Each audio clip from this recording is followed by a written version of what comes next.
Hi hello everyone. நான் இப்போ எங்கே இருக்கேன்னு பார்த்தீங்கன்னா கன்னியாகுமரி மாவட்டத்தில் நாகர்கோவில் தக்கலை என்ற ஒரு ஊரில் இருக்கேன். இந்த ஊரில் பத்மநாபபுரம்னு ஒரு பேலஸ் இருக்குது. இந்த பேலஸ் ரொம்ப ஃபேமஸ்ன்னு சொன்னாங்க, அதனால சுற்றி பார்க்குறதுக்காக வந்திருக்கோம்.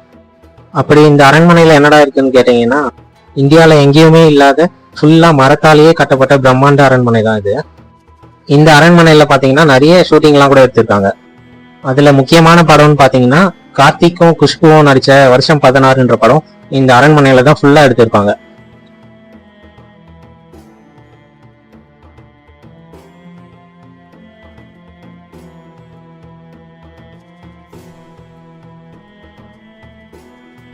இந்த அரண்மனை பாத்தீங்கன்னா 400 வருஷம் பழமையான அரண்மனை இது. இந்த அரண்மனையை சுத்தி பார்க்க பெரியவங்களுக்கு 40 ரூபாய், சின்ன பசங்களுக்கு 10 ரூபாய், கேமராக்கு தனியா டோக்கன் எடுக்கணும், டிஎஸ்எல்ஆர் வச்சிருந்தா அதுக்கு தனியா டோக்கன் எடுக்கணும். டைமிங் பாத்தீங்கன்னா காலையில 9 மணில இருந்து ஈவினிங் 4 o'clock வரைக்கும். ஒரு வாரத்துல மண்டே மட்டும் ஹாலிடே இருக்கும். நீங்க பிளான் பண்ணும்போது அது ஏற்ற மாதிரி பிளான் பண்ணிக்கோங்க. நாங்க டிக்கெட்லாம் எடுத்துட்டு கொஞ்ச நேரம் வெளியே டைம் ஸ்பெண்ட் பண்ணிட்டு இருந்தோம். இங்கே அட்மாஸ்பியர் நல்லா இருந்துச்சு. இந்த அரண்மனையை பாத்தீங்கன்னா வெளியே இருந்து பார்க்கும்போது ஒண்ணுமே இல்லாத மாதிரி தான் இருக்கும். ஆனா நீங்க என்ட்ரி கேட்டை தாண்டி நீங்க உள்ள போயிட்டீங்கன்னா நீங்க பார்க்க வேண்டியது நிறைய இருக்கு. அது உள்ள நாங்களே ஸ்டார்டிங்ல இன்ட்ரெஸ்ட் இல்லாம தான் இந்த அரண்மனையை சுத்தி பார்க்கறதுக்காக வந்தோம். ஆனா உள்ள போய் பார்க்க நிறைய விஷயம் வியப்பா இருந்துச்சு. எப்படிதான் அந்த காலத்துல இப்படி ஒரு அரண்மனையை கட்டியிருக்காங்கன்ற மாதிரி யோசிக்க வச்சுட்டாங்க. அந்த மாதிரி இருந்துச்சு உள்ள. ஒரு வாட்டி நீங்க இது உள்ள போயிட்டீங்கன்னா வெளியில வரதுக்கு வழி கண்டுபிடிக்கிறதுக்கே உங்களுக்கு தனியா மேப் வைக்கிற மாதிரி இருக்கும். அவ்வளவு பெரிய அரண்மனை இது. உள்ள போக போக எங்கெங்கயோ வழி போயிட்டு இருக்கு. வெளியில வரதுக்கு வழி கண்டுபிடிக்கிறதே ரொம்ப கஷ்டம். இந்த அரண்மனை உள்ள பாத்தீங்கன்னா 15 மாளிகை இருக்கு. வேற வேற ஆர்கிடெக்சர்ல கட்டியிருப்பாங்க. இது எல்லாத்தையும் சேர்த்ததுதான் பத்மநாபபுரம் அரண்மனைன்னு சொல்றாங்க. இந்த அரண்மனை பாத்தீங்கன்னா 16ஆம் நூற்றாண்டுல கட்டியிருக்காங்க.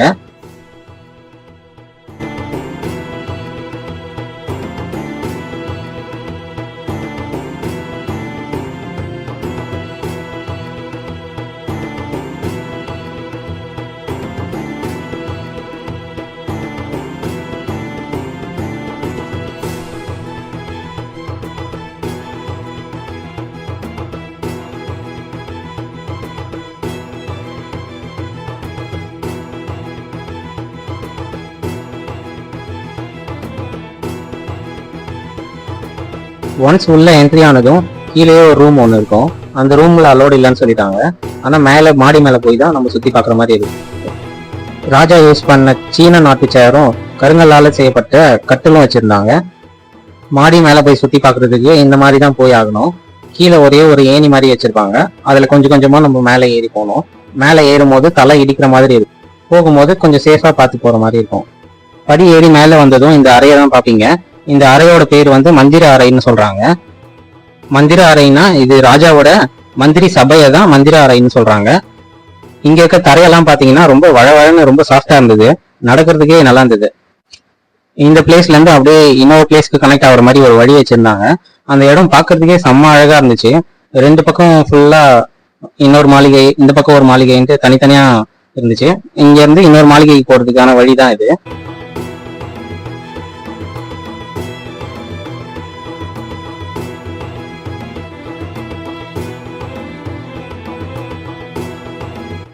இந்த மாளிகை உள்ள போனதும் பாக்குற ஃபர்ஸ்ட் பிளேஸ் இதுதான் உணவு கூடம், டைனிங் ஹால். இந்த இடத்த பார்த்தாவே தெரியும் எவ்வளவு பேர் உட்காந்து சாப்பிட முடியும்னு. கிட்டத்தட்ட 2000 பேர் உட்காந்து சாப்பிடலான்ற மாதிரி சொன்னாங்க. இது வந்து மேல் தளம்.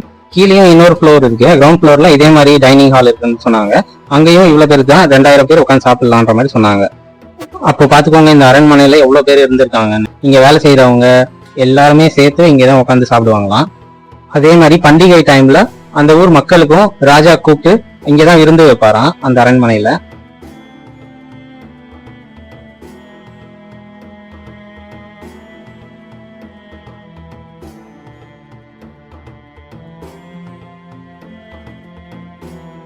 இப்ப சுத்தி பாக்குற மாளிகையை பாத்தீங்கன்னா ரொம்ப அருமையா இருக்கும்.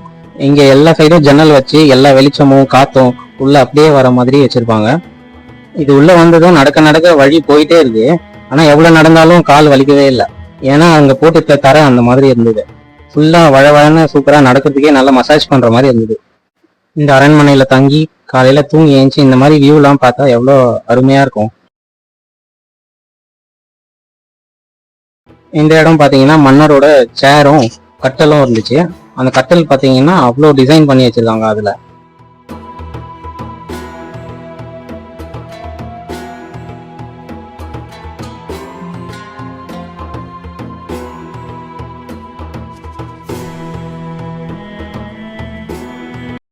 அந்த காலத்துல கட்டின பாத்ரூம் இதுதான்.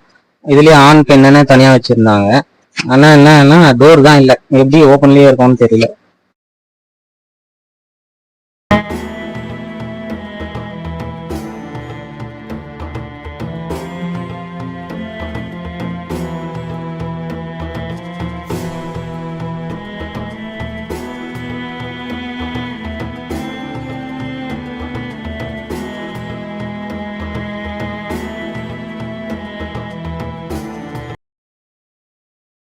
இப்ப பாக்குற இந்த அறையை பாத்தீங்கன்னா ரொம்ப பிரம்மாண்டமா இருந்துச்சு.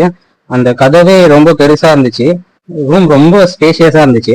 ரெண்டு பக்கமும் ஃபுல்லா ஜன்னல் வச்சு காத்து நல்லா அடிச்சுட்டு நல்லா இருந்தது இடம். அப்படியே ஃபுல்லா ரவுண்ட் அடிச்சுட்டு வெளியே வந்துட்டோம் ஒரு வழியா. என்னால கொஞ்சம் தான் வீடியோ எடுக்க முடிஞ்சது. வீடியோ அலௌடு இல்லைன்னு சொன்னாங்க. நான் தெரியாம கொஞ்சம் கொஞ்சமா வீடியோ எடுத்துட்டேன். அங்கங்க வாலண்டியர்ஸ் எல்லாம் இருப்பாங்க. அவங்க வீடியோ எடுக்கக்கூடாதுன்னு சொல்லுவாங்க. போட்டோஸ் மட்டும் தான் அலௌடு, வீடியோஸ் அலௌட் கிடையாது.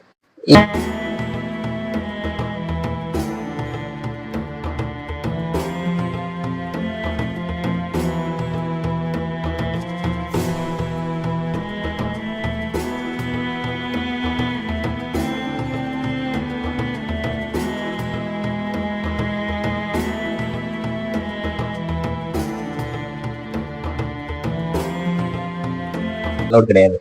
இங்க வெளியே வந்ததும் குடிக்கிறதுக்கான இடம், அங்கேயே பாத்ரூம் எல்லாம் கட்டி வச்சிருந்தாங்க. பெரிய கார்டன் ஒண்ணு இருந்துச்சு, அங்கேயே கொஞ்ச நேரம் டைம் ஸ்பெண்ட் பண்ணலாம். சூப்பரா இருந்தது இடம்.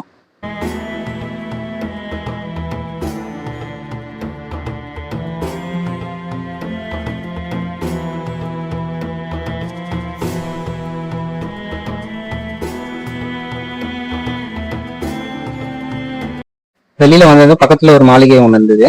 அந்த இடத்துல கிச்சன் வச்சிருந்தாங்க. இதுதான் அம்மிக்கல் ஆட்டுக்கல்னு எல்லா இடத்தையும் ஒரே இதுல வச்சிருந்தாங்க.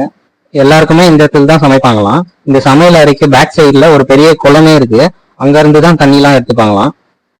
கல்லுல செஞ்ச தொட்டி இருந்துச்சு. இந்த தொட்டியில தண்ணி பிடிச்சி வச்சுப்பாங்களாம்.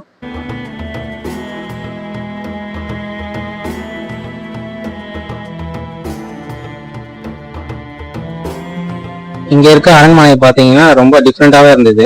வேற எங்கேயுமே இல்லாம ஃபுல்லா மரத்தாலேயே செஞ்ச அரண்மனை தான் இது. இந்த அரண்மனைக்கு வெளியில ஒரு கோவில் ஒண்ணு இருந்தது.